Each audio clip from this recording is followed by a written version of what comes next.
Monkey will tell you a story. At the edge of the forest lives an old monkey. His name is Kale.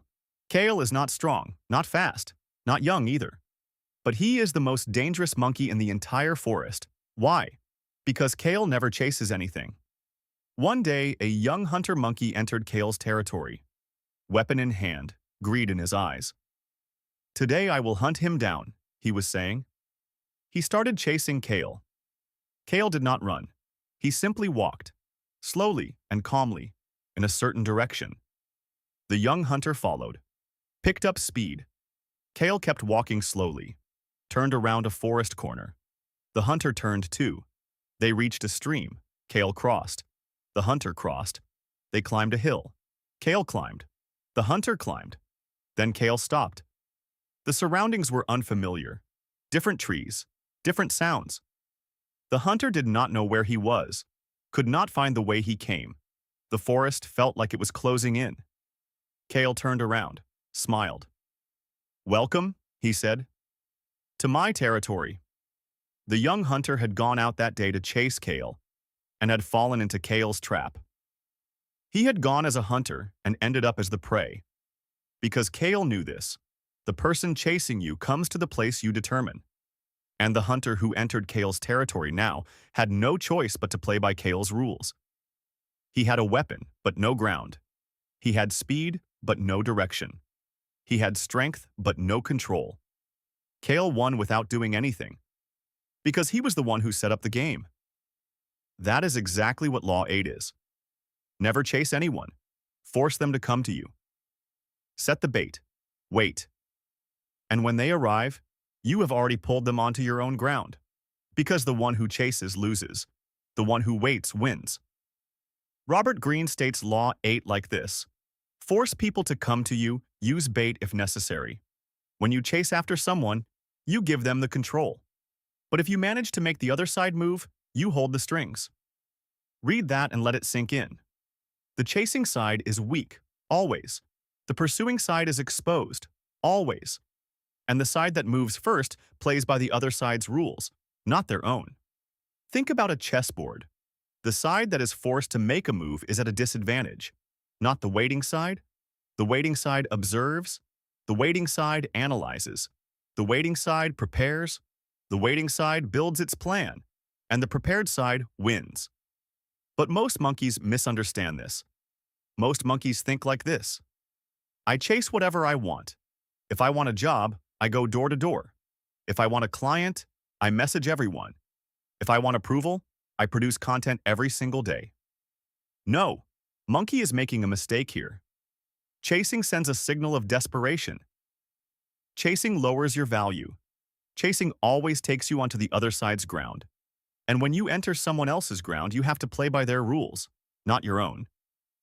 A monkey walks into a job interview, wants this job badly, answers every question immediately, says yes to everything. When asked, "What are your salary expectations?" instantly names a low number. Because he wants it. Because he is afraid of losing it. So what happened? He chased. He entered the other side's ground. And the other side saw it and used it against him. You cannot ignore it. Desperation is visible, always. Now Monkey will show you how this law actually works. Remember the Kyle story. Why did Kale win? Kale set the bait. He moved but did not flee. He walked slowly but did not run. And he drew the young hunter, without the hunter realizing, onto his own ground. What was the bait? Looking like he could be caught. The hunter felt, I almost have him with every step. That feeling pushed him forward. That feeling took him exactly where Kale intended. And that is exactly what Greene means. Use bait, if necessary. Bait is not always offering something. Sometimes bait is simply looking reachable. Sometimes it is leaving a clue behind. Sometimes it is a sentence left half-finished, a door left slightly open. Bait creates a field of attraction, and whoever enters that field has entered your game. Now, Monkey will tell you from real life, J.P. Morgan, the most powerful banker of the 20th century. Morgan never chased clients. They came to his office. They made appointments. They waited for weeks. And that waiting process already diminished them before they even walked in. The waiting room itself was a power tool. Before they even entered, they had already stepped onto Morgan's ground. Sitting and waiting was already saying, "You are more powerful than me." One day, a major railroad company was on the edge of bankruptcy. The owners of the company called Morgan. Morgan did not even pick up the phone. They came. Morgan sat in his office. They stood and waited. And Morgan stated his terms. They accepted. Now, was Morgan powerful enough to make his terms stick? Maybe yes, maybe no. But that moment was not what mattered. What mattered was this. They had come onto Morgan's ground. In Morgan's office, across from Morgan's chair, by Morgan's rules. Ground is everything. Monkey will now show you the side of this law that nobody talks about. This law is not just for the powerful. This law is especially for the weak. Because the powerful monkey does not chase anyway. Everyone calls him. But what happens when the weak monkey learns this law? And more importantly, what exactly is the difference between waiting and being passive? Those who tried to apply this law without knowing that difference waited for years. And nobody came. Keep watching. This law can change you. Steve Jobs came back to Apple. Apple was drowning, competitors everywhere. Microsoft was winning. Dell was winning. Apple was nothing. What did Jobs do? He did not chase.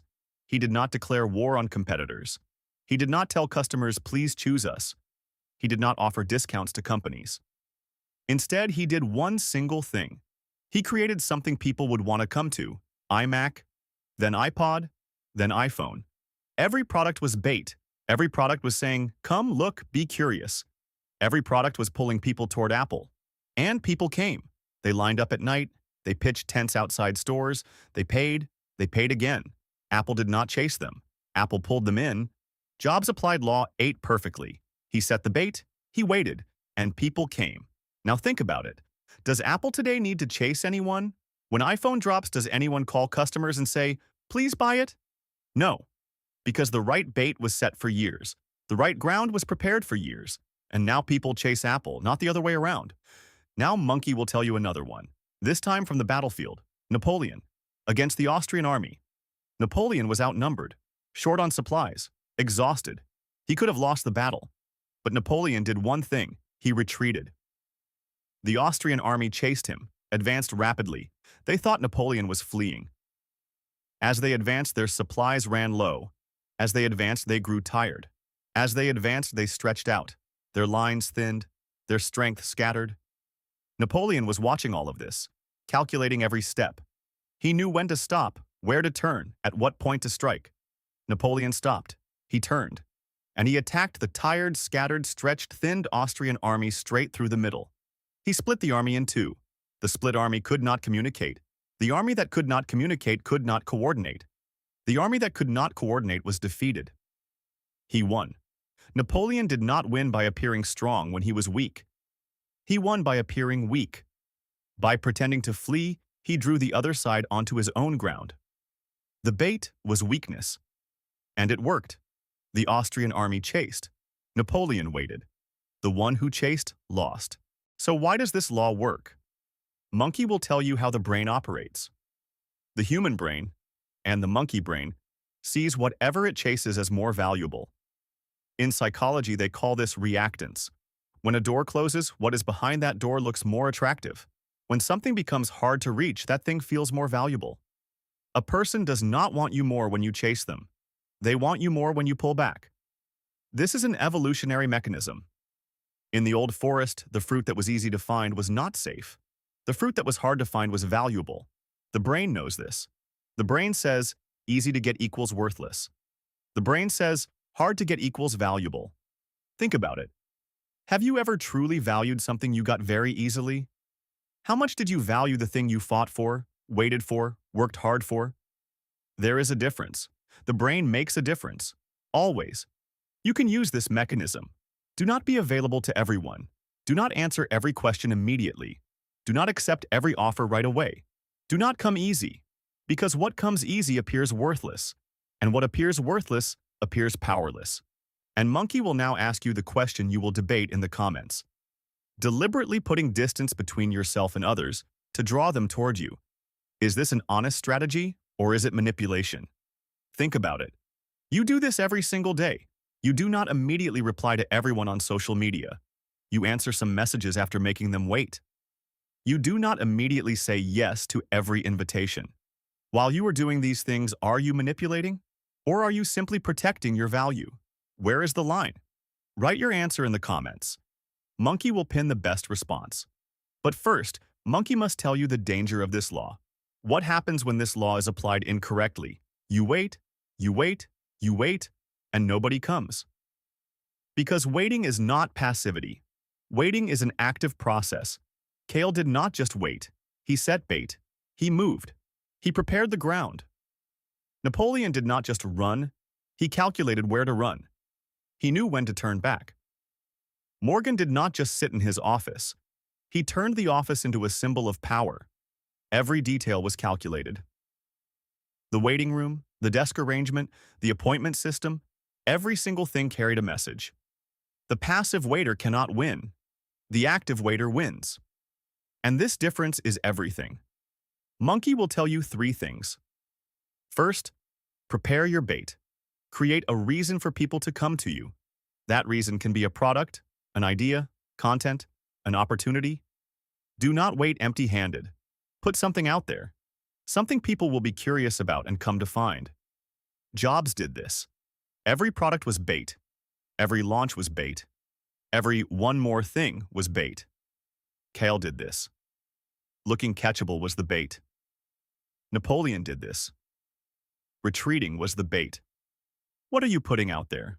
Why should they call you? Why should they wait for you? Why should they choose you? If there is no answer to that question, there is no bait. And if there is no bait, nobody comes. Second, you set the ground. Where will the meeting happen? Your office or theirs? How will the negotiation happen? With you directly or through an intermediary?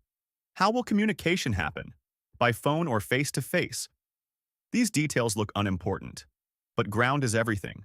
Morgan knew this. Kale knew this. Napoleon knew this. Who wins a battle is determined by whose ground it is fought on. Whoever enters their own ground has the advantage, always. Third, do not chase. No matter how much you want it, do not chase. You really want that client, do not chase. You really want that job, do not chase. You really want that approval, do not chase. Because chasing says, I need you. When you say, I need you, you hand the power to the other side. And once power is gone, bringing it back is very hard. You have every right to want. But keep that want inside. Do not let it show on the outside. Because want that shows on the outside is read as weakness. Monkey will tell you one final story. Warren Buffett, the most successful investor in the world. Buffett never chases a company. Companies come to him. CEOs call him. They wait. They present their terms. Buffett listens. And sometimes he says no. Not because he does not want to invest. Sometimes he says no to a company he very much wants. Because the terms are not on his ground. Saying no seems strange. It seems like no is something you give, not something you take. But Buffett's no makes him more attractive every single time. Because he does not say yes to everyone. Because reaching Buffett is hard. Because Buffett's approval does not come easy. And what does not come easy is valuable. Buffett did not chase for decades. He waited. He analyzed. He created a value that made people want to come to him. He set his terms. And they came. They always came. Today, the biggest companies in the world want Buffett's approval. Buffett does not want theirs. That is the difference. So what should you do? Do not chase. Prepare your bait. Choose your ground. Prepare your ground. Protect your ground. Wait. But wait actively. While the bait is working, you work too. Be like Kale. Look like you are not running, but pull them onto your ground. Be like Napoleon. Look weak, but pull them into your trap. Be like Morgan. Just sit. But while you are sitting, radiate power. And for those who come, be completely ready. Because the most powerful monkey is not the one who chases. The most powerful monkey is the one others are chasing.